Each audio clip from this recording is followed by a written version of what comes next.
ছোট একটা উঠান সভা, যে উঠান সভার মধ্যে যে আমাদের তীব্র মথার যে আমরা সৈনিক, মহারাজার যে সৈনিক যে আমরা এখানে হয়েছি,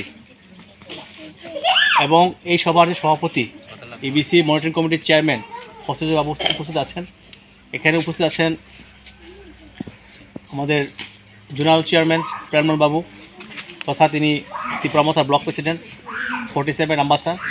এখানে উপস্থিত আছেন এখানে এবিসির মনিটরিং কমিটির ভাইস চেয়ারম্যান কিবাচন্দ্র রিয়াং, এবং যারা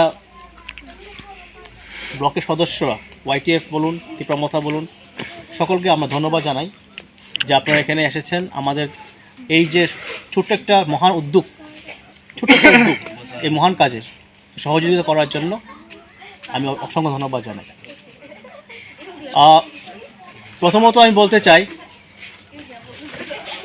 তীব্রমথা বরাবরই শুরু থেকে এখন পর্যন্ত বরাবরই সমাজের জন্য, সমাজের মানুষের জন্য কাজ করছে, এবং এটার উদাহরণ হিসাবে বিভিন্ন জায়গাতে বিভিন্ন অসুবিধা যখন মানুষ পড়ে, সাধারণ মানুষ, তার রং, তার ধর্ম, তার জাতি তীব্রমথা দেখে না। তীব্রমথা দেখে শুধু সেই লোকটা, সেই ব্যক্তিটা অসহায়, তাকে সাহায্য করতে হবে, এই চিন্তাধারা রেখেই তীব্রমথার ওয়ারিয়ার, যা সৈনিক, যা আমাদের মধ্যে যারা আছেন সকলে কাজ করছে।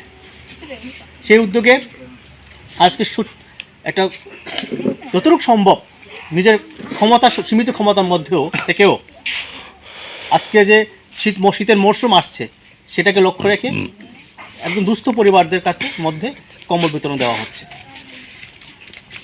এটা হচ্ছে তীব্রমথার কাজ, উদ্দেশ্য।